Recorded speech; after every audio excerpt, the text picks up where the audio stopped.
Good afternoon, everyone. A very warm welcome to you to the first in our seminar series for this year. My name is Reverend Tim Nichols. I'm the lead chaplain here at the University of Leeds, and I'm also one of the trustees for Project Bonhoeffer. On behalf of the trustees, I'd like to offer you all a very warm welcome to our seminar today. Our thanks go to Matt for arranging the tech support for today, despite all of the shenanigans that have been happening with Amazon online throughout the day and the disruption it's caused. It's good that we're able to be here together on Zoom for our seminar. Just to give you all a warning, the seminar is being recorded for our YouTube channel. If you would like some anonymity, particularly when it comes to the question session, and please put something in the message to Matt, and we will make sure that you're edited out before it actually goes online. This is the first of three seminars that we are hosting with the overarching theme of Bonhoeffer and the threat to democracy. Just some dates for your diaries for those of you who aren't aware. The next two seminars will be taking place, firstly on the Tuesday, the 4th of November from 2:30 to 4 p.m, where Dr. Matt Kirkpatrick will speak on Bonhoeffer and freedom from, for, and with the other. And the discussant for that will be the Reverend Dr. Keith Clements. And then on Thursday, the 27th of November, between 2 and 3:30 p.m, we have Professor Rachel Muir speaking on Truth, Lies and Folly, Bonhoeffer and the World of Alternative Facts. And the discussant for that will be Professor John de Grucci. For today, we're delighted to welcome Dr. Stephen Plant and Professor Brandt Hale. Dr. Plant will be speaking for us for around about 45 minutes on the theme of the political dimension of truth, a contemporary conversation with Dietrich Bonhoeffer. And then Professor Brandt Hale will offer her reflections before we open up for questions. We are anticipating to finish by 4 p.m. today. When it comes to the questions, if you do have any, feel free either to raise your hand or to put them in the chat and we will offer them. Brevity is encouraged, and we'd also prefer questions rather than statements. I'd like to now introduce our speakers for today. Stephen Plant is Dean and Runcie Fellow at Trinity Hall at the University of Cambridge, where he teaches in Christian theology and ethics in the Faculty of Divinity.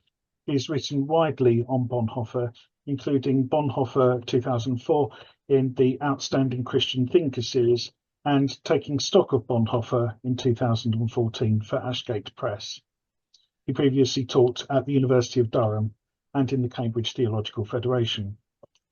And Laurie Brandt Hale is Director of the School of Humanities and Social Sciences and Professor of Religion and Philosophy at Augsburg University in Minneapolis. She's written widely on Bonhoeffer's theology and relevance in contemporary times.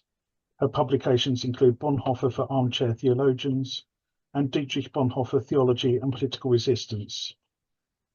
Dr. Brandt Hale is also the president of the International Bonhoeffer Society, its English language section. A very warm welcome to both of you. We're delighted that you're both able to be with us today, and we're really excited to hear what you both have to say.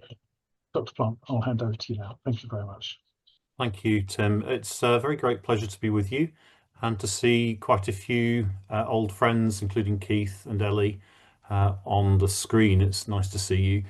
And also Laurie. Laurie and I have been bumping into each other often at Bonhoeffer conferences for more years than either of us care to mention, and it's very good to have her taking part in this conversation.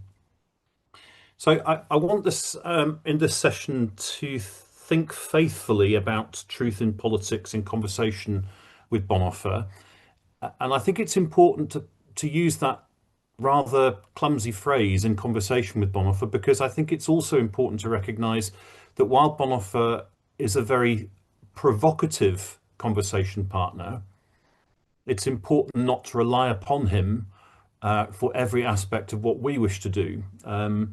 And in fact, some of Bonhoeffer's views about democracy are likely to prove rather uncomfortable for his readers in the 21st century.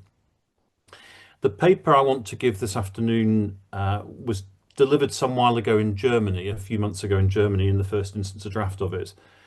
And that's worth saying because I shall skip through some of the early section because in a German context, I felt it necessary to explain a little bit more about a British context, and I think it necessary to do with you, who obviously know recent British political history quite well.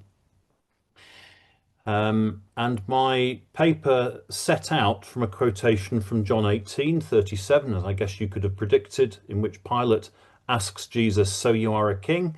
Jesus answered, "You say that I am a king. For this I was born, and for this I came into the world to testify to the truth. Everyone who belongs to the truth listens to my voice." And Pilate asked him, "What is truth?" So I want to just think a little bit about, first of all, some recent political history, and particularly to focus on the question of truth-telling. Is it possible, as Ken Wilber, an American commentator, suggests, that we're living in a post-truth world?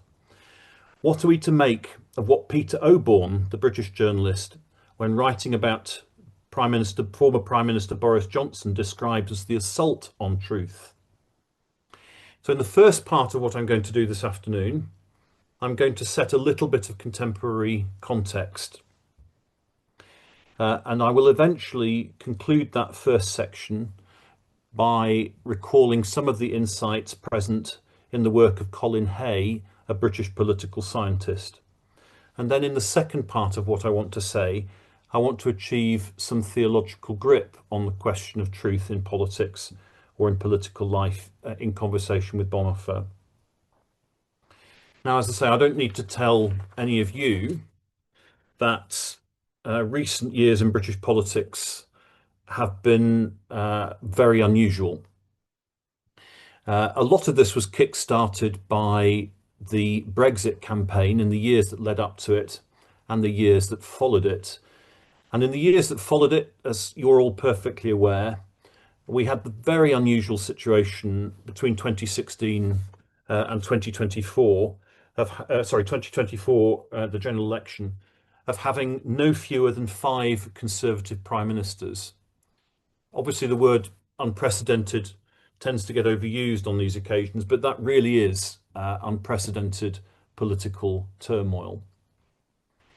One of the features of the Brexit campaign was the targeted use of social media, and that can give us some clue to a new aspect of political life in which the usual guardians of political truth-telling, the newspapers, have less and less significance in British political life. It was clear almost at once when David Cameron called the Brexit vote that most people had already made up their minds about what the result should be, and that the result or outcome of the vote for Brexit would be determined by a vanishingly small 5% of voters who were identified as undecided. And in the Vote Leave campaign, the director of the Vote Leave campaign, Dominic Cummings, recognised this, and with a great deal of tactical acuity, decided explicitly to target that 5% and did so with some success.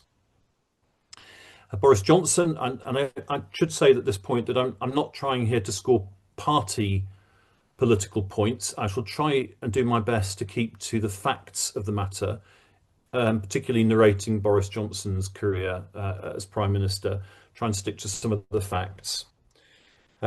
Johnson acknowledged himself that prior to the vote, he was relatively undecided on whether to support the Vote Leave campaign or the Remain campaign, and in the end determined that his best political option was to support the Vote Leave campaign.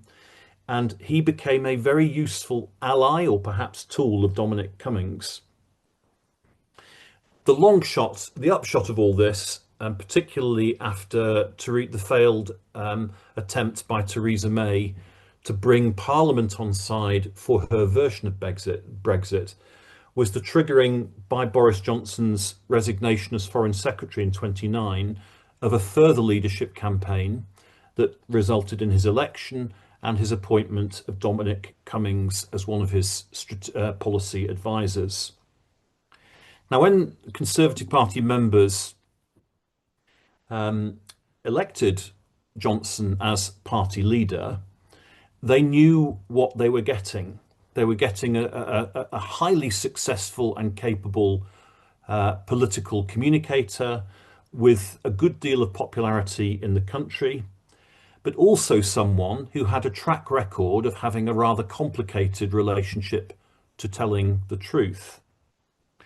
In April 1982, Martin Hammond, who was Johnson's form teacher at Eton, wrote in his annual school report to Boris Johnson's parents, "Boris sometimes seems affronted when criticised for what amounts to a gross failure of responsibility.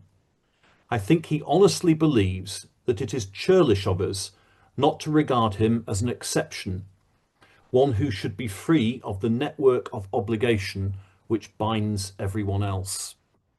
And by the way, all the quotations like that, including to Johnson's political journalism, are gleaned from Peter Oborne's book on the assault on truth, and they are all meticulously footnoted so that the veracity of these sources may be confirmed. Johnson was first sacked for lying when a trainee journalist at the age of 23, he fabricated a source as the background for one of his articles. When this was queried by his editor, he doubled down, insisting that the source was genuine, but his editor checked it, and when he found that it was entirely fabricated, he sacked him. Johnson then joined the Daily Telegraph as the Brussels correspondent, where he quickly made his name as a writer of stories on Europe. On the 17th of October 2002, he published a story saying that the European Union planned to ban prawn cocktail flavoured crisps, a story entirely without foundation. To illustrate Brussels' propensity for waste, he reported plans to demolish the EU's headquarters at Belle-Lèrimont, which is still there. And finally, he reported the EU's plan to standardise coffin sizes, another story with no basis in fact. He was aided in a lot of this by his editor Conrad Black, who, like Johnson, rather preferred a caricature of the European Union to something rooted in evidence. Peter Oborne, who worked for Johnson at The Spectator, reckons him to be the most brilliant political journalist of his generation. And it's important to recognise that in all his reporting on Europe, Johnson was following not just a lazy imagination using made-up facts, but rather an approach to journalism gleaned from writers such as Truman Capote, Norman Mailer and Tom Wolfe, in which he was deliberately trying to blur the edges between fact and fiction. Now, this may have worked as a journalist, but when Johnson became a member of Parliament in 2004, the rules in Parliament were rather different. And when Michael Howard, his then party leader, asked him to say whether or not newspaper reports that he was having an extramarital affair were true, Johnson told Howard that these reports were, wonderful Johnsonian phrase, an inverted pyramid of piffle. And when this proved to be entirely false, he was sacked from the Tory front bench. And so we can fast forward to 2019, when Johnson was Prime Minister and called a snap general election. I think here it's important to distinguish between two kinds of political misinformation. There is one kind of political misinformation to which most, if not all, political parties tend to be liable. And this is the capacity to exaggerate existing evidence for political gain, particularly when facing the electorate. One such example occurred on the 6th of December 2019, where Johnson claimed in a televised election campaign speech that under his leadership, 40 new hospitals were being built in the UK. In reality, only 6 new hospitals were being built, but there was a good deal of funding for existing hospitals, including the renovation of existing wards. Now, that figure of 40 hospitals was, strictly speaking, untrue, but it's not out of the ordinary for politicians to massage existing facts in an election campaign. In the end, it would be COVID which brought Johnson down. At the end of 2020, when the police interviewed Dominic Cummings under caution about alleged breaches of lockdown rules, we saw the end of Cummings.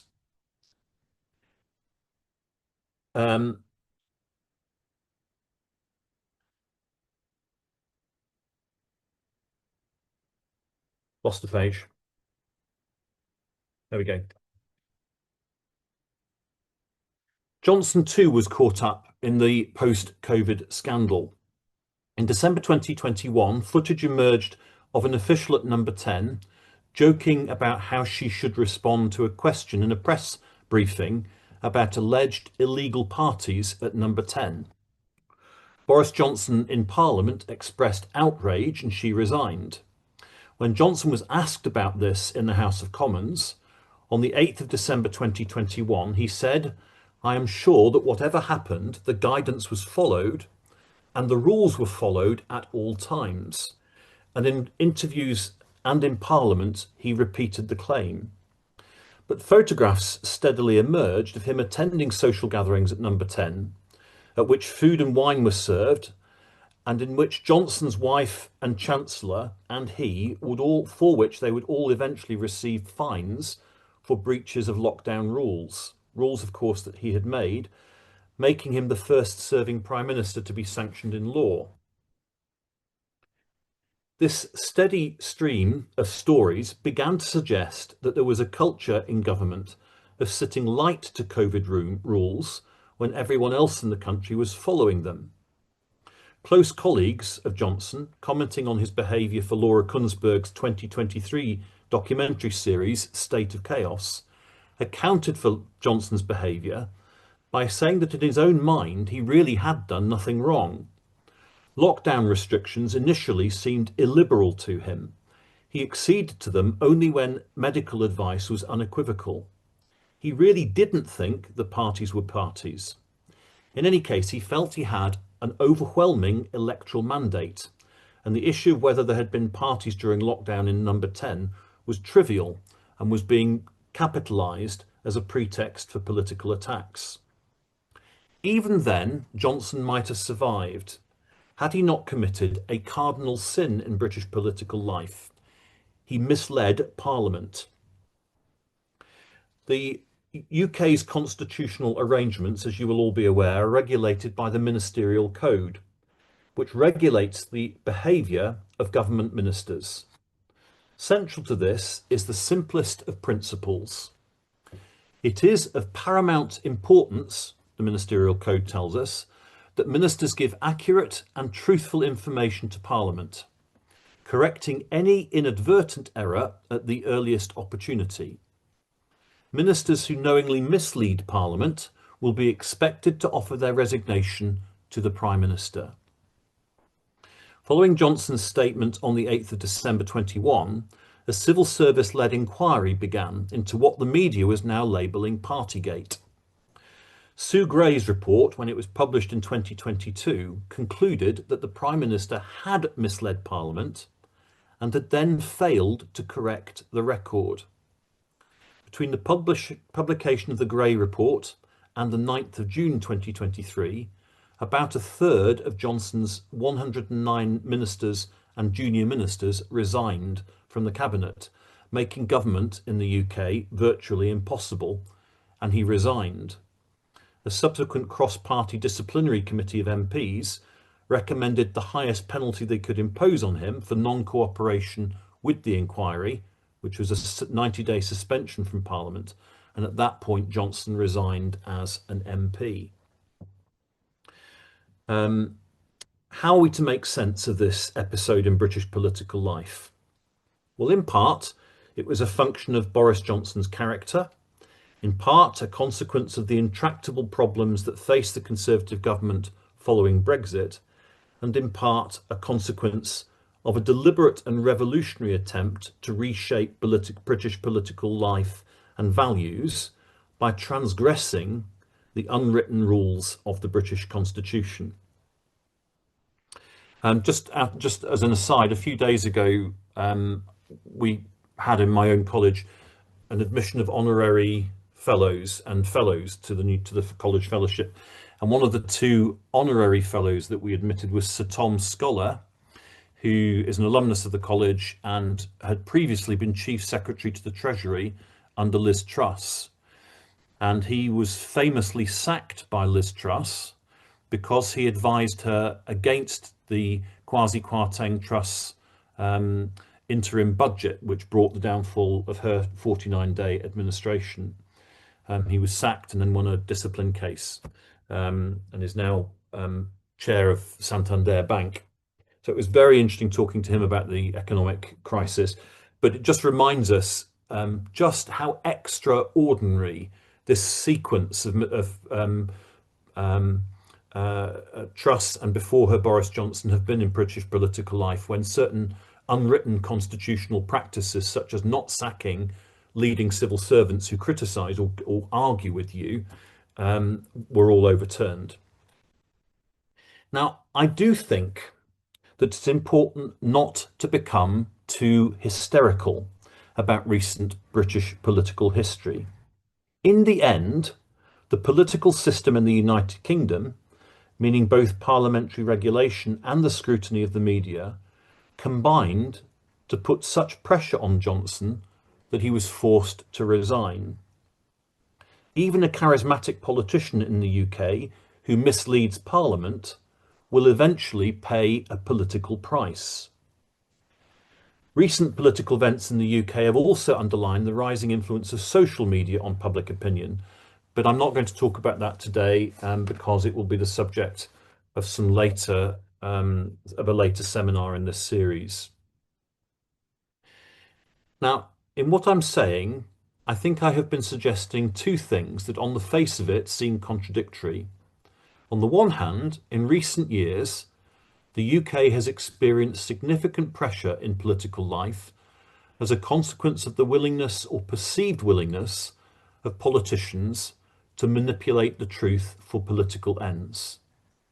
And yet I'm also suggesting that there is no need to panic. Ultimately, political culture in the UK was able to defend the truth. Now I want to make a third point. It is, I think, important to acknowledge that trust in politics and in politicians is at an all-time low. And this needs to be understood in order that intelligent measures may be taken to restore confidence. So one indicator of this loss of confidence in politics, albeit an imperfect measure, is voter turnout at elections. In the United Kingdom in 1945, 73% of those eligible to vote did so.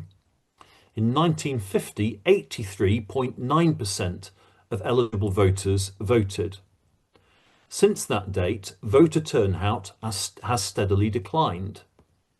In 2024, 59% of those eligible to vote in the UK did so. And with some similar variations, we can see declines in voter turnout in many other democracies as well. In his book, Why We Hate Politics, Colin Hay questions why this is the case. He begins by establishing what we mean by political disenchantment. He's cautious about inferring that a drop in voter turnout necessarily means voters are apolitical or disillusioned with politics. It is, after all, a feature of contemporary democratic politics that some citizens are very politically active and yet decline to vote. Of greater concern to Hay is that the group least likely to vote are first-time voters, and there is a considerable body of evidence that failure to vote in the first election at which you're eligible to vote is the best indicator of whether you will vote in subsequent elections. More strikingly, politicians too seem to have lost confidence in politicians. One consequence of politicians' distrust of politics is that in many democracies, politicians have outsourced some political decisions, such as pay awards to national bodies like the National Health Service. 2 days after the 1997 Labour landslide election, for example, Gordon Brown, the finance minister, surprised observers by handing the setting of interest rates, a key tool of economic management, to the Bank of England. The clear implication of this is that powerful economic instruments need to be taken out of political control because politicians can't be relied upon to make interest rate decisions in the national interest. Reflecting on political disenchantment, Hay concludes that taken together, the UK and US data suggest 3 key sources of voter disenchantment and distrust of politicians. These are the perceived tendency of political elites to subvert the collective public interest in the pursuit of party or self-interest, the perceived tendency for political elites in pursuit of such narrow party or self-interest to be captured by corporate interests, and the perceived tendency of governments to be inefficient in the use of public resources. Hay traces the evidence for this progressive disenchantment before examining its sources in domestic and global sources of depoliticisation. He concludes that we now have low expectations of politicians that politicians all too often fail to meet. And this is bad news, but it's also important that it should not become a basis for despair about politics, but rather of determined attempts to restore confidence. Hay writes, "We trust politicians as much as we feel able to, and that's the way it is. I ask merely that we consider rather more the cumulative consequences of the assumption that we project onto politics and political actors before we plump for them. In short, we should politicise such assumptions and seek to make them the subject of political deliberation." Distrust of politicians by citizens and politicians themselves may or may not be justified. What we can say is that it has toxic effects. And so the question I now want to ask is whether theology can contribute to the increase in confidence in political life. And for this, I turn to Dietrich Bonhoeffer. Now, Bonhoeffer knew something, of course, about political lies. On the 1st of February 1933, a couple of days after Hitler was appointed Chancellor, Bonhoeffer gave a radio talk on the Führer and the individual in the younger generation, in which he explored the replacement of earlier patterns in social and political life with the model of the Führerschaft, in which the individual sees his duty in unconditional obedience to the leader. Bonhoeffer writes, "The individual is totally dissolved. He becomes a tool in the hand of the leader. The individual is not responsible. It is the leader who is responsible." The authority of the leader in this model supersedes the authority of the office. In such a model, responsibility for determining what is true is handed to the leader. And this, Bonhoeffer adds, is a model that incurs risk. It relies heavily on the good character of the leader to reject the temptation to become an idol. When that happens, as Bonhoeffer famously commented, the Führer becomes a Verführer. a deceiver. Arguably, Bonhoeffer's most developed thinking for our purposes is the incomplete essay, What Does It Mean to Tell the Truth? Bonhoeffer first mentions this essay in his letter to Eberhard Bethge on November the 18th, 1943. The essay fits with the series of briefing notes for the leadership of the Confessing Church on baptism, church reorganisation, and etc., written between 1942 and 43. But the timing of the essay on truth-telling is significant. Bonhoeffer's interrogation by Manfred Roeder began a few days after his arrest in April 43. Bonhoeffer's reflections on telling the truth occupy his mind at the same time that he is calculating how to lie to his interrogator. Central to the draft essay is the claim Bonhoeffer makes that we can see immediately that telling the truth means different things depending on where one finds oneself. In other words, context matters. So too does the relevant relationship in which a question is asked and an answer is given. A child has a different responsibility to tell the truth to a parent than a parent does to a child. It is to an extent true that complete truth is owed to God alone, but Bonhoeffer cautions that God is not an abstract principle. God sets human beings in contexts and relationships, and in this way makes truthfulness concrete. Truth-telling is learned within such relationships. Truthfulness in speaking is not merely a matter of accurate content, but of intention. To the deeper reality, one's speaking seeks to convey. So when I say to my wife, for example, I'm taking her out for a quiet dinner, only to deliver her to a surprise birthday party, I have made a statement which is factually untrue, but which is nevertheless faithful to the loving relationship I have with my wife. The example Bonhoeffer uses is of a child who, when asked by a teacher if his father is drunk, denies it even though his father has been drinking too much.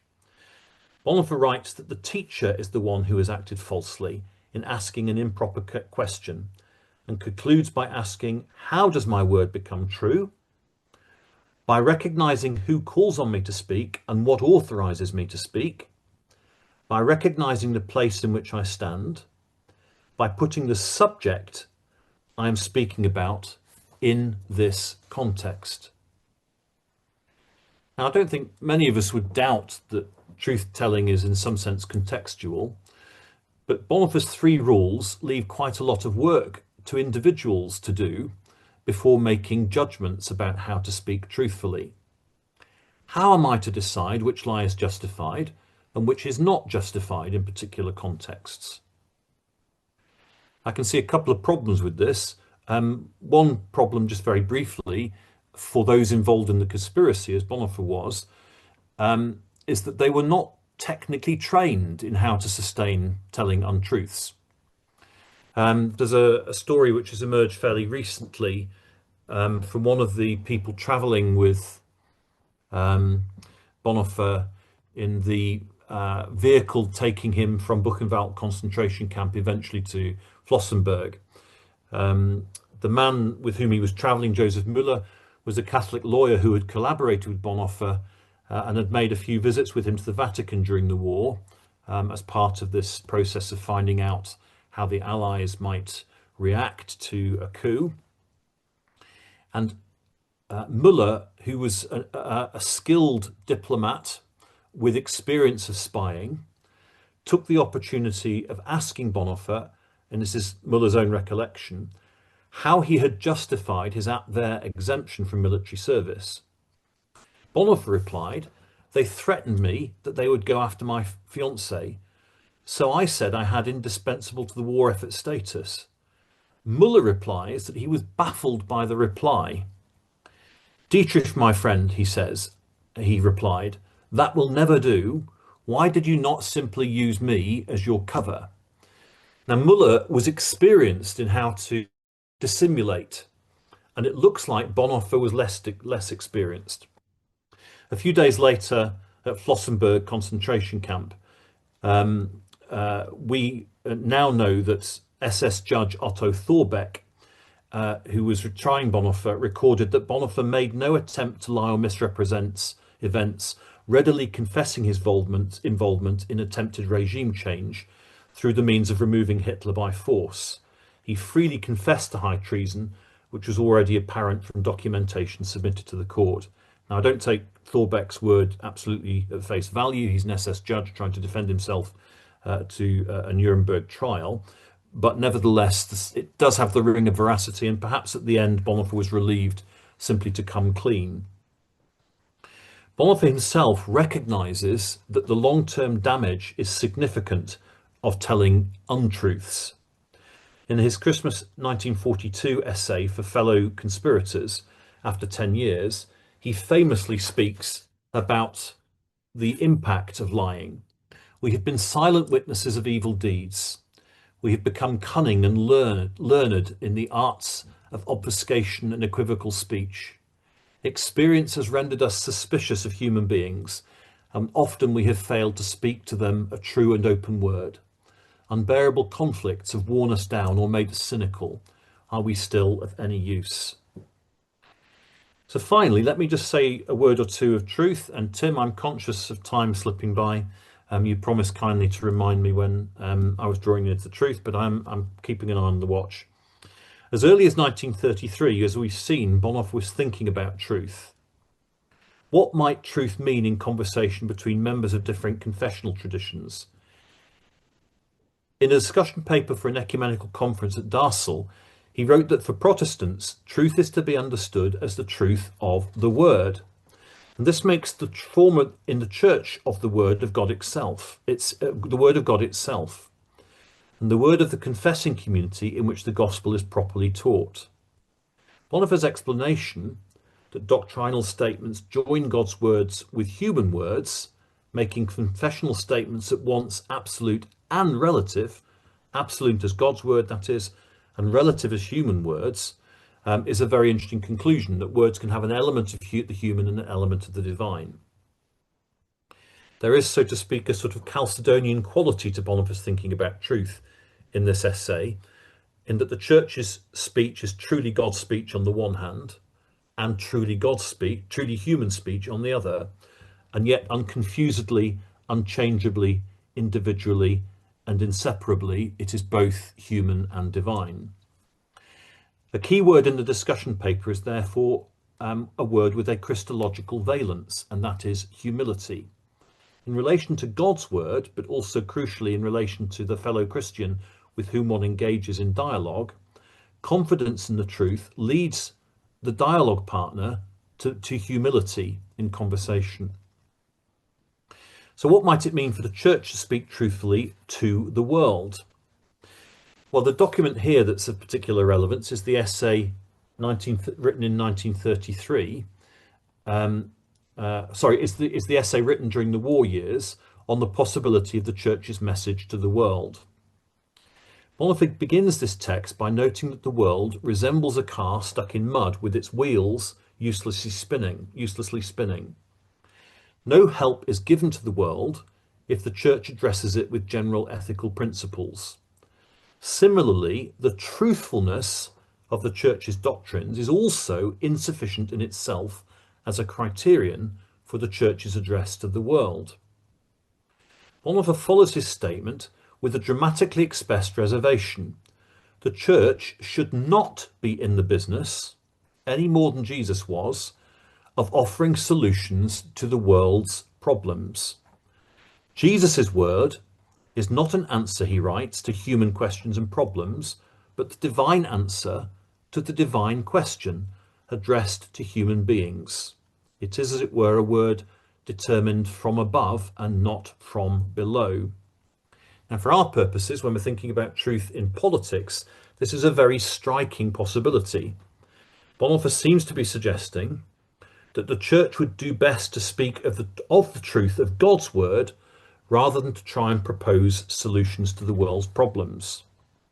The church's message to the world is the word, he writes, about the coming of God in the flesh, about God's love for the world in the sending of God's Son, about God's judgment on unbelief.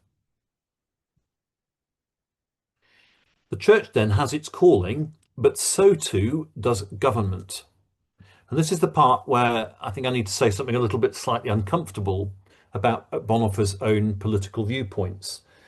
And it's still in my own mind trying to take form. I've been thinking about Bonhoeffer's politics for many years, and I'm always finding out new things. And fairly recently, I stumbled across a book which one or two of you may have known, but I hadn't read before, which was a book written in March 1933 in Germany, based on a lecture delivered in November 1932, and those dates are quite significant. The book was based on a lecture given just before Hitler's appointed Reich Chancellor, and then published with enough time to incorporate some insights that followed the Enabling Act, which established the Nazi Party as an authoritarian government. The title of the book in German is Die Auflösung der liberalen Demokratie in Deutschland und das autoritäre Staatsbild, which translates as The Dissolution of Liberal Democracy in Germany and the Formation of the Authoritarian State. Now, the reason this particular little book is of interest is that it's written by Gerhard Leibholz, who was married to Bonhoeffer's twin. Gerhard Leibholz indeed quotes Bonhoeffer at one point in the book. And what the book argues for is a viewpoint which very few of us are familiar with. It is a Protestant nationalist viewpoint. Gerhard Leibholz did not grieve the passing of Weimar democracy. But what he wanted to see replace it was an authoritarian state regulated by the rule of law.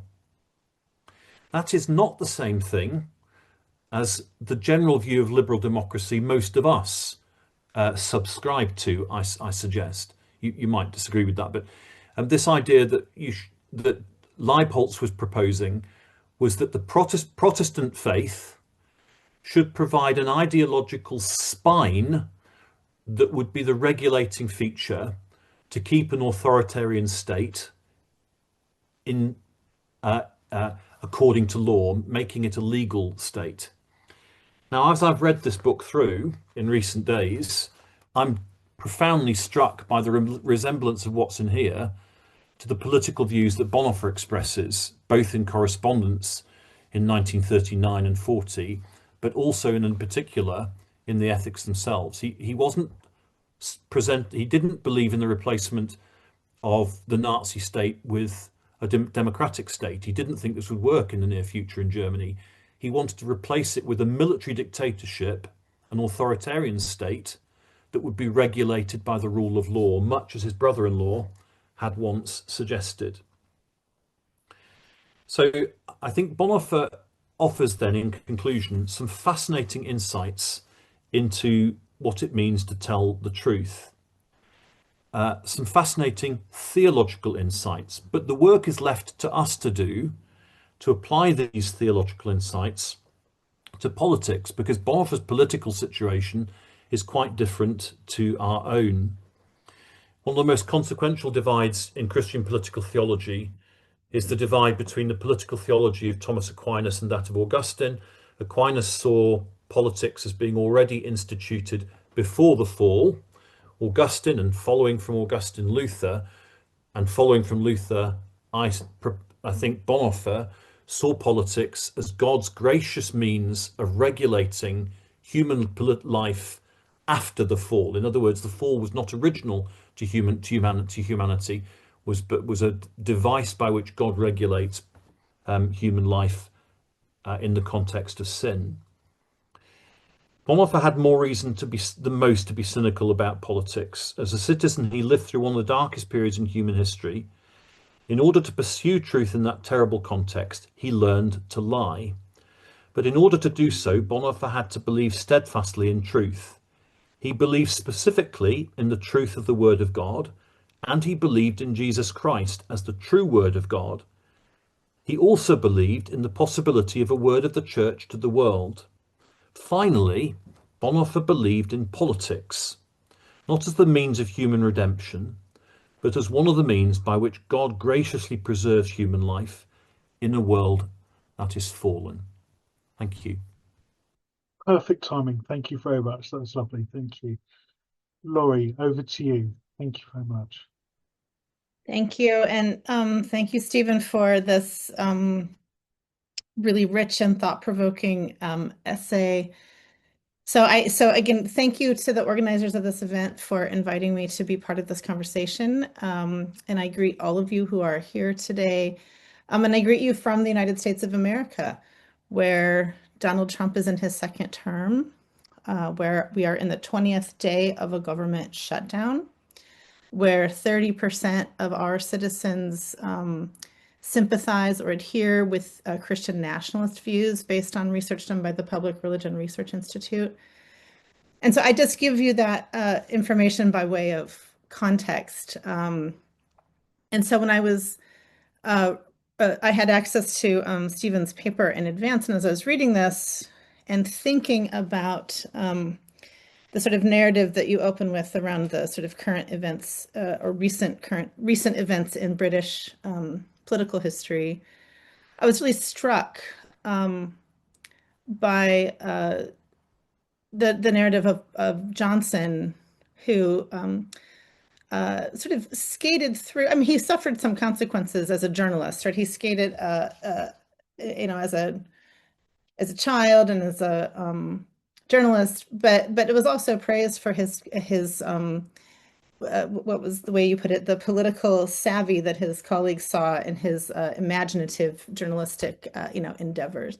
But at the end of the day, in this COVID narrative where he misled the parliament and got caught up in these lies, the system held, and he was removed, or he resigned. He was forced to resign. We have a situation here where in Donald Trump in his first presidency, the Washington Post reports that there were 21 false claims a day, with something like more than 30,000 lies over the course of his first term. And what struck me as I was looking at this was that it's actually really hard now. It's even the way that that truth or the lack of truth is present now in our current culture is hard to actually even pin down. So it's hard to quantify it as we are in the 9th month of the second term. And so I want to say a little bit more about that in just a few minutes. I'll just note again, this took me back to Bonhoeffer's essay on what does it mean to tell the truth, and you've touched on his work in that essay. And I just think I would just want to underscore that part of what he's doing there in this insistence that truth is relational and contextual and it's bound up with responsibility, that for me, everything that comes out in his What Does It Mean to Tell the Truth essay corresponds with the general themes that we can see evolving over the course of his entire life. So I've been thinking a lot, especially in the last year, about how to communicate Bonhoeffer clearly and accessibly as people are looking for ways to engage in this current political moment. And so I think about Bonhoeffer's commitment to the other, to the neighbor. I think about his commitment to community, his understanding that grace is a gift of freedom to be with and for the other. And that all leads to a really deep, theologically rich understanding of responsibility, grounded at the end of the day in justice, doing justice among human beings, which he writes about in his baptismal essay to his godson. And all of those themes together are sort of the bubble up in the way that he talks about what it means to tell the truth, I think. And so, you know, so we have these sort of pieces, right? We have the context. So I'm speaking out of my own political context. We have this understanding about what it means to tell the truth coming from Bonhoeffer, and we have you shied away from the social media post. I know there's going to be more conversation about that later this fall, but this sort of anonymous, disengaged ways that people communicate that really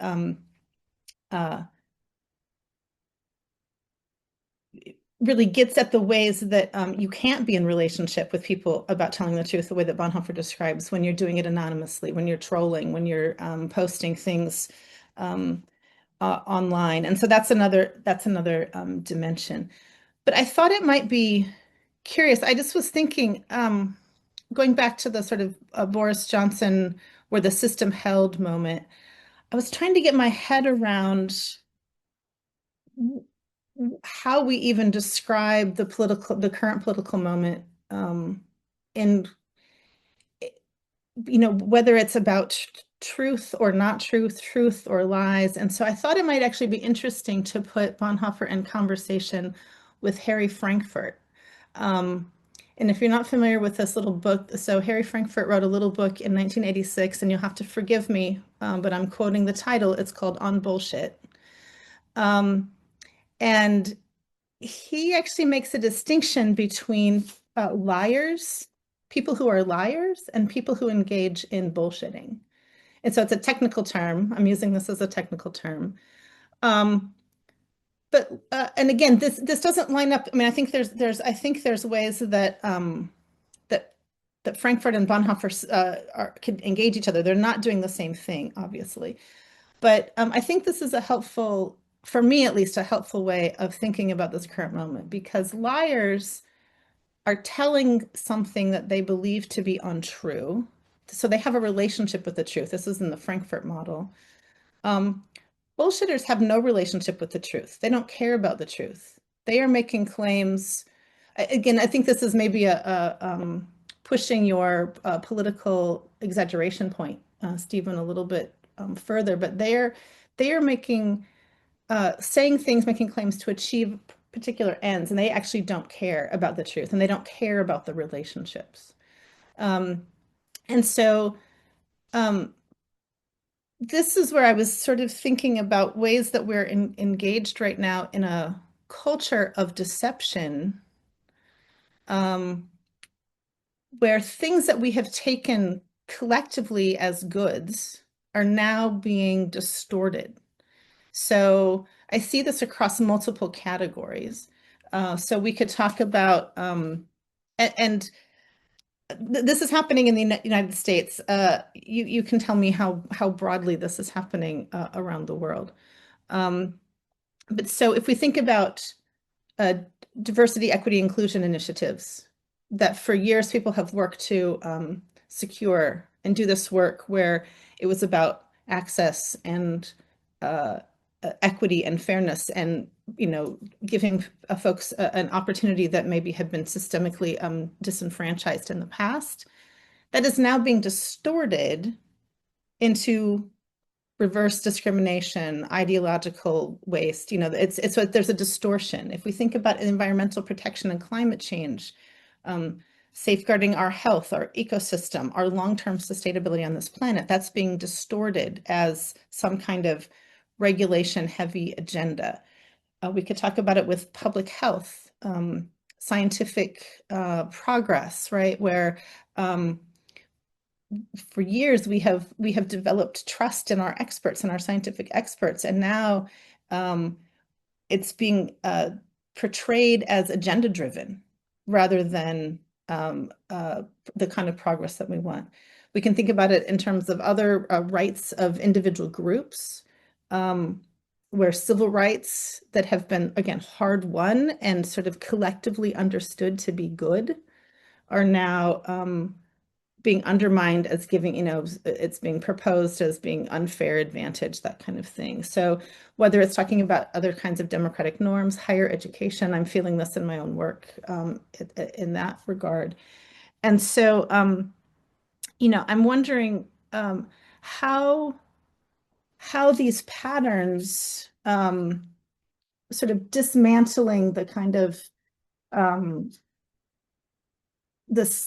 dismantling the structures and protections that we have in a context where at least again here, our folks could use a really hard look at Bonhoeffer's essay on mistaking the leader for an idol.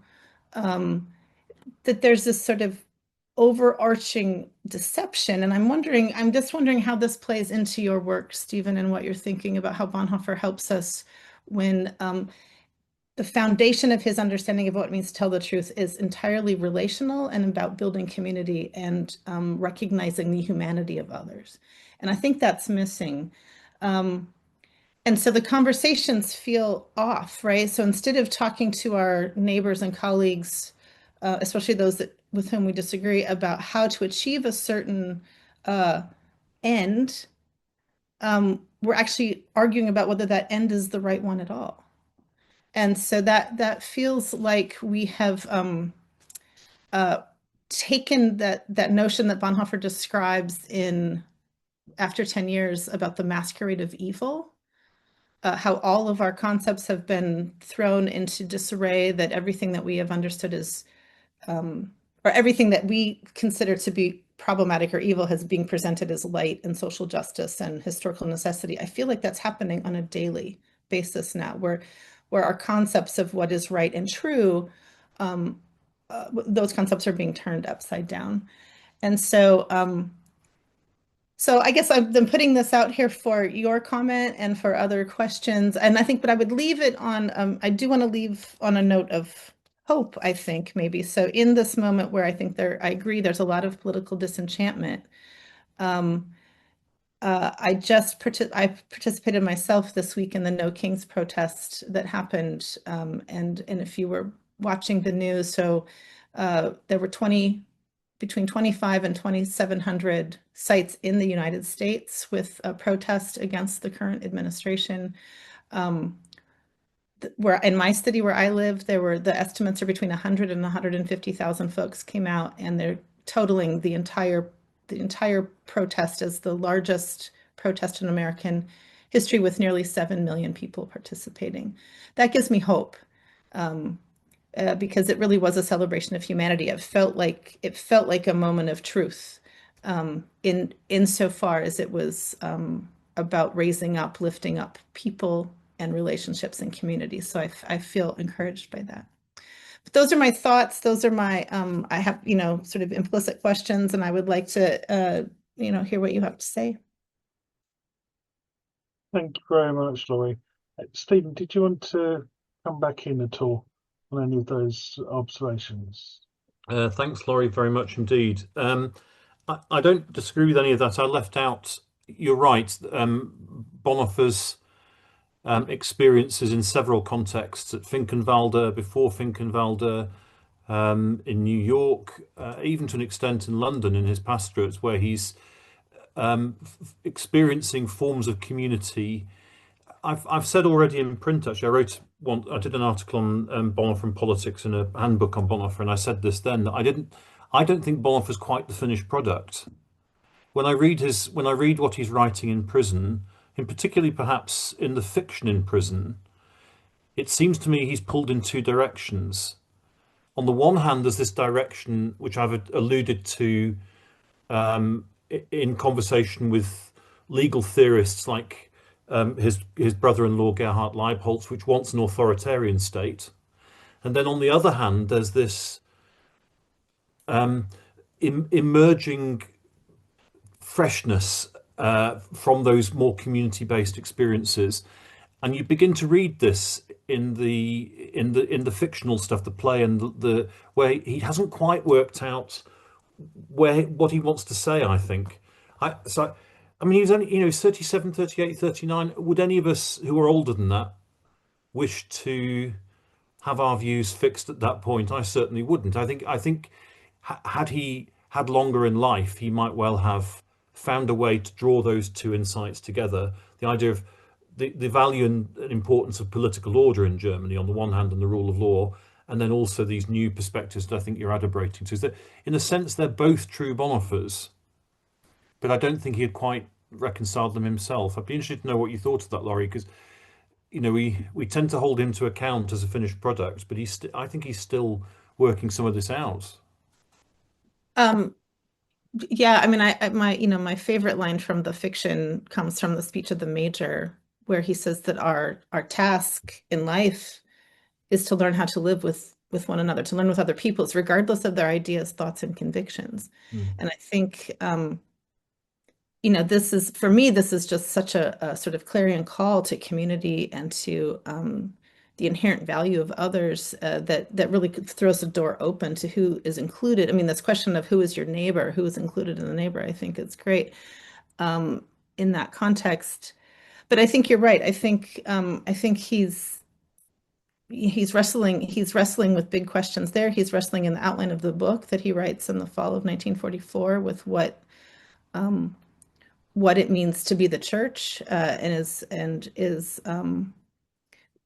where in some of what you were describing earlier, he's talking about the sort of relationship between the church, the role of the church and the role of the government, the task of the church to preach the gospel, the role of the government to preserve order, and some of this conflict around or questions around the political where are the lines in terms of the church's relationship to the political order. I think he's playing with that. He says the church actually should give up all its property. The church should be the church for others. And that is moving him maybe in a new direction that it would have been interesting to see how that played out. I don't know if that was a good answer to your question, but can I just say just one more thing, which I was struck by listening to you talk about the No Kings protests. It seems to me that popular style of politics where you have people organising outside parliamentary life. We've seen it here in the UK too, in anti-war protests, in a variety of different forms of campaigning, in some less than appealing forms of political activity, such as assaults on migrant hotels and so on. But political activity which is brought about by social media activity, which is able to respond very quickly to organise people and to organise events in a way that politics has not been previously able to do. That I think is the bit that Bonhoeffer hadn't yet come to. Most of his attitudes to politics are to do with how to structure states, and then his thinking about the role of the church. I think he hasn't quite got to that sense of popular politics, and I'm inclined to agree that is an important centre of political gravity in the future that is needed, even for those of us who are sort of sit somewhere on the political spectrum to the left of the centre, whether on the liberal part of the spectrum or further to the left. It seems to me that the British Labour Party currently is not succeeding in joining its own activity as a political party together with these populist movements. And it seems to me that politics has moved in the direction of popular politics, and unless you can work alongside and in a way in partnership with those popular political movements, politicians are effectively talking to themselves. And yeah, anyway, I don't want to get too party political in a British context, which is probably unhelpful, but I think the future of British politics is one in which politicians are going to have to learn to harness and work with popular politics in a different way. Yeah. Thank you, both of you. It's been really, really helpful and enlightening from both of you. I'm going to throw it open now for questions from the audience. We have one in the chat from Simon Barrett. Simon, I'm wondering, do you want to actually say it out loud, or do you just want me to read it? And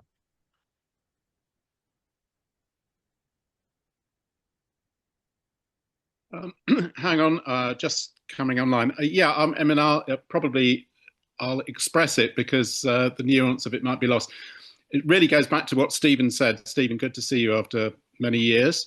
And thanks for the contribution, which is about Bonhoeffer's vision. Now, I mean, I frame this question very much in terms of what you said, which is provisionality rather than a finished product. But I'm just, I guess, worrying a little bit about your use of the word authoritarian. In the source that you quoted, of course, that's entirely true. Was that really what Bonhoeffer was looking at? It felt like he was looking for some kind of managed political process with morality and the rule of law established very firmly and enforced in some kind of way, but in order to move back to a situation where, in a sense, civic society could begin to find democratic expression again after that having been so brutally suppressed. I mean, maybe you'll think I'm sort of splitting hairs here, but I'm just trying to sort of see if you can nuance a little bit more what the alternative was. I mean, and maybe that does question some of our sensibilities, but on the other hand, maybe they need to be questioned because there are serious problems with democratic orders at the moment. Well, I can answer very straightforwardly because there are some letters, not very long in the public domain, 20 or so years in the public domain, between Bonhoeffer and a contact in the United States, Paul Lehman, in which he describes exactly what his political views are, in a very open way, in a way that obviously writing writing the ethics, which is where there was all the possibility it would be read by the Gestapo, he had to be more cautious. He admires liberal democracy in its American and British forms, but doesn't think it'll work in Germany. Right. He's disillusioned with Weimar, and he doesn't think the restitution of a Weimar liberal democracy will work, which is, by the way, exactly what Gerhard Leiboltz thinks. He thinks that the secular form of liberal democracy that had been characteristic of Weimar, in which the churches have been disestablished, needs to be abandoned, and we need a different form, he thinks, of democracy in which the church is essentially re-established.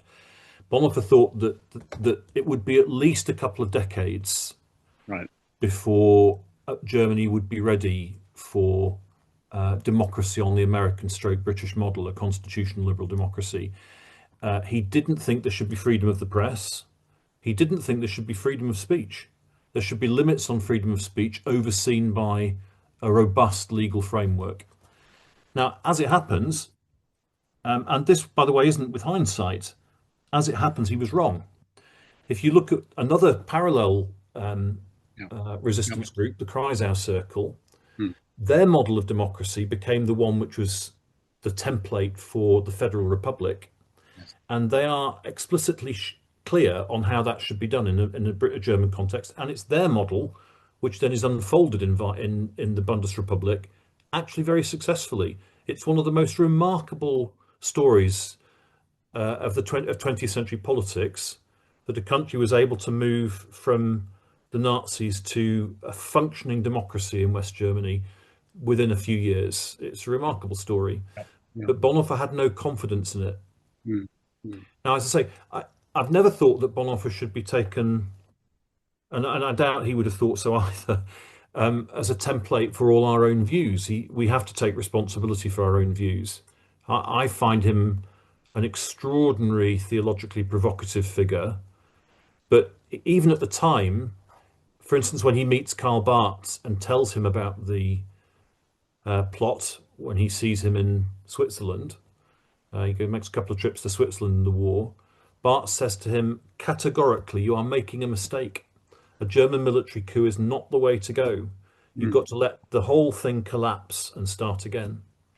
So there were people even at the time who thought that Bonhoeffer's views, as Barth puts it in this rather horrid phrase, North German patriarchalism, that something not quite workable in Bonhoeffer's political worldview.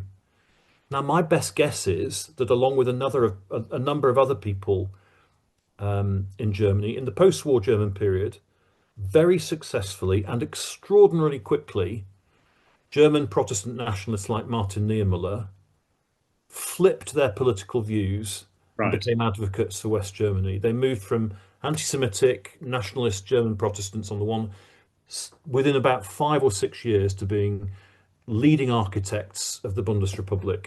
I've every reason to think Bonhoeffer would have done something similar. That's very helpful. Thank you. Thank you. Are there any other questions at all? Please feel free to raise hands.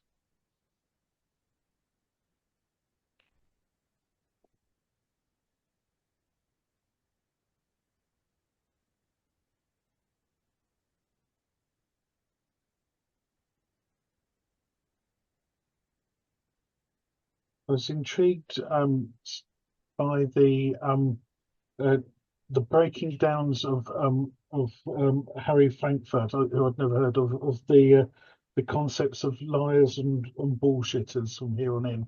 I'm just wondering, in our political discourse that we're experiencing both in the United States and in the UK at the moment. How are we going to deal with politicians who do not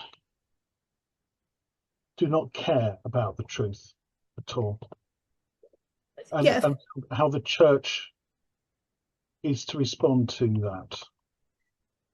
So thank you. I think I just want to make sure that that I connected the dots clearly. What I was trying, the point I was trying to make was that the when I made that distinction and then was listing those sort of big categories, that I think the challenge is that some of the folks that are articulating, expressing these views that are what I would call distortions, again, they're not doing that on ideological grounds. Maybe some are, but I think most of them are doing this in this divorced from truth kind of bullshitting way because they have different political ends. They want power. They want I think that's the bottom line. I mean, I think power and wealth is kind of at the root of some of that work, and so part of, I think, what our task is, whether it's our task as individual political agents and citizens, or whether it's the task of the church, is just to recognize that that's what's happening, because it's hard to hold someone to account when they don't care. Right. I mean, and then I was thinking about, I mean, I think, again, if I look at the political landscape in the United States, I can look at folks who are in positions of power where I think some people are engaging in that act of, again, that technical act of bullshitting. And I think there are other people who are lying. You can look at folks who have made certain claims, held certain positions 5, 6, 7 years ago, who have now taken a different position because it has given them access to power. And it's not a case where they have, I mean, I think people can change their minds politically. I think that, I mean, if you hold one position, you get more information, you do some critical thinking. I think I'm not going to accuse someone of flip-flopping if they've actually come to a new conclusion. But if you can pinpoint a particular position on an important issue, and now you see that they are 180 degrees from that position, I think they have a sense of what the truth is, and they're making a decision to be divorced from that truth for other reasons. So so in terms of what we're called to do, I think trying to, this is where the reason I started thinking about this was because as I was reading Stephen's piece and thinking about Bonhoeffer and thinking about these ways that Bonhoeffer describes telling the truth in these contextual, concrete situations where people matter and relationships matter, I thought there's so much of what I'm seeing happening right now that does not hold. So what's happening instead? And whether that gives us a helpful way to stand against it, to call it out, maybe it does, maybe it doesn't. But that's where I mean, I would be curious to see what your reaction is to that thought.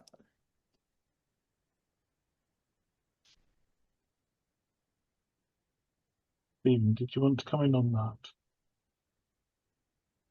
I mean, I can, but I in a way, I'd rather hear some other voices. Conscious too of time slipping, and there's quite a few people who I'm sure would have other insights to contribute. So I'd love to hear some other voices.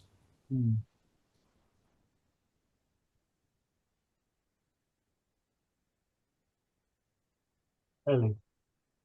Hi, this is not a thought through response, but as I'm listening to this conversation, from my context, so I teach in a seminary, essentially training people to become vicars.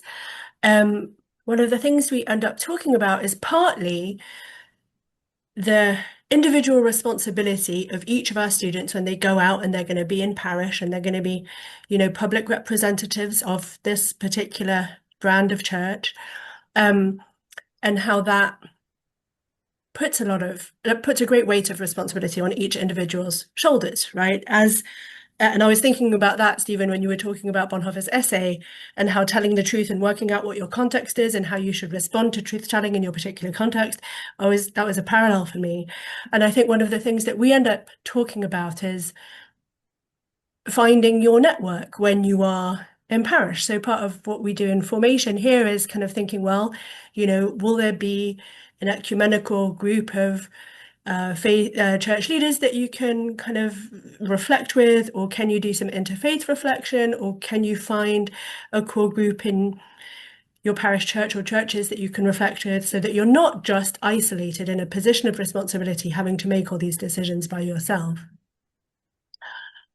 And what we come up against is just the fact that makes people really uncomfortable, because it means that you have to go and talk to the Methodist minister down the road about what your convictions are, and you have to be ready to hit up against their convictions, and you have to work out, how you're going to come to some kind of community decision about what you're going to do in any scenario. And that's not something that we're used to thinking about. We're used to just developing our own little private responses. Maybe this is just a particularly English thing. We're not really comfortable with it, like the potential for conflict.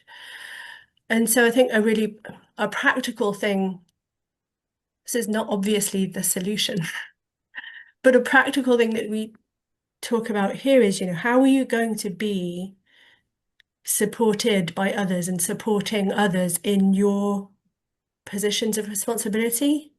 And maybe that's something that the church needs to think about much more broadly. If we're thinking about the church having a responsibility to respond to lack of truth-telling in the political arena, or things like that, kind of much bigger picture things. That's just something that occurred to me while you're talking. Kind of in response to what, Laurie, you were just saying at the end there. I love the idea of communities of support. And you're right. I mean, that could be really powerful, but also could be difficult to create, or to find the place where you feel both, because one of the goals, I would think, would not only to feel comfortable, but to also be challenged in a safe kind of environment. Yeah.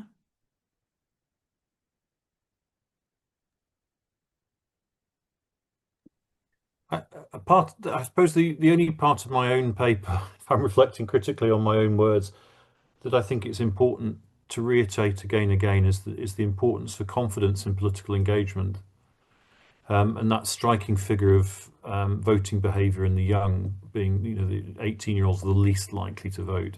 I mean, there's no surprise to any of us about that, but that's really quite alarming in some certain respects. One of my colleagues here in my own department is a guy called James Orr, Professor James Orr, and he has just set up a think tank. He's very politically engaged in a sort of on the right of the political spectrum, and has just set up a think tank which is being based in the office space occupied by Reform UK, and is positioning itself as a think tank which will furnish Reform UK with policies should they be elected as a government. Now, saying that Reform might be elected to government sounds astonishing for a party that's only existed, for a couple of years, but it is thinkable.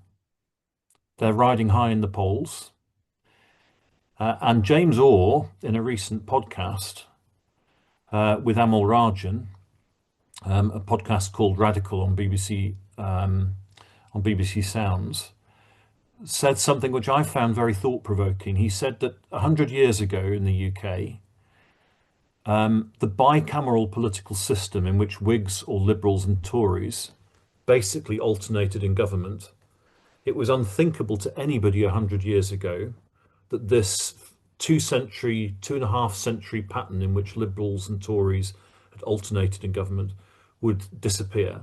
But in fact, the Liberal Party imploded and disappeared for all practical purposes. Now, he argues that we're seeing the same thing with the current Tory party, the Conservative Party. He says that the Conservative Party has essentially imploded, and we're seeing a reconfiguration of British politics on the scale of the arrival of Labour, the Labour Party, on the political scene in the 1920s. Now, I found that very thought-provoking. If there's any truth in it, and the truth is to some extent suggested by the polls, if there is any truth in it, the United Kingdom is walking into a kind of political turmoil for which nothing in 100 years has prepared us. And I would like to see us thinking and talking more about this. It seems to me to be something which British politics is avoiding, and the churches are avoiding in a way. I'm not hearing the church discussing this in any serious way either. So that's a very unfinished thought, but and it's because I'm not very good politically. I'm thinking out loud, but I was very struck by that.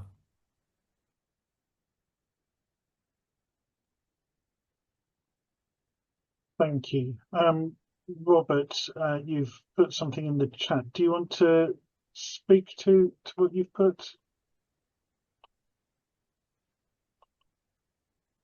Or do you want me to say? So Robert asks, if the church is going to hold politicians to account in respect to truthfulness, it first needs to be unassailable in respect to its own truthfulness. Are we capable of this?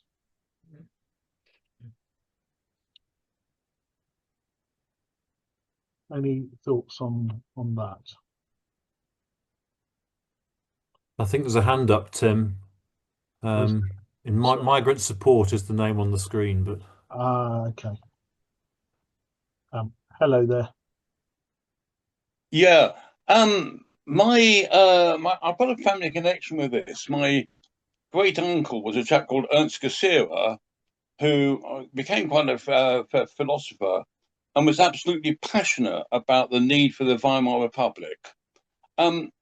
Did Bonhoeffer chuck out everything that the Weimar Republic stood for, or was he a kind of selective in his criticism? And the second part really is, what did Bonhoeffer think of Heidegger at that time as well, with his criticisms of the Weimar Republic? Well, dealing very quickly with the second of those questions, I wrote a long essay. I spent about 9 months of my life, and it was not a very happy 9 months, working on Bonhoeffer's reading of Heidegger at one point to produce an article on that. He, for a brief period of time, pretty much the period of time when Heidegger was influential on most of German Protestant theology, Bonhoeffer read him intensively as well, and it's no doubt the case that the title of his second dissertation, which was Act and Being, is deliberately meant to mimic and shadow Being and Time, which is the first part of Heidegger's breakthrough publication. So he was reading Heidegger and very fascinated, but he quickly dropped him as well. So he had some influence on Bonhoeffer's style of thinking, but Heidegger more or less disappears from view for Bonhoeffer. Now, in terms of what he rejected of the Weimar Republic, that is a really good question. And I think I can't give a complete answer to it.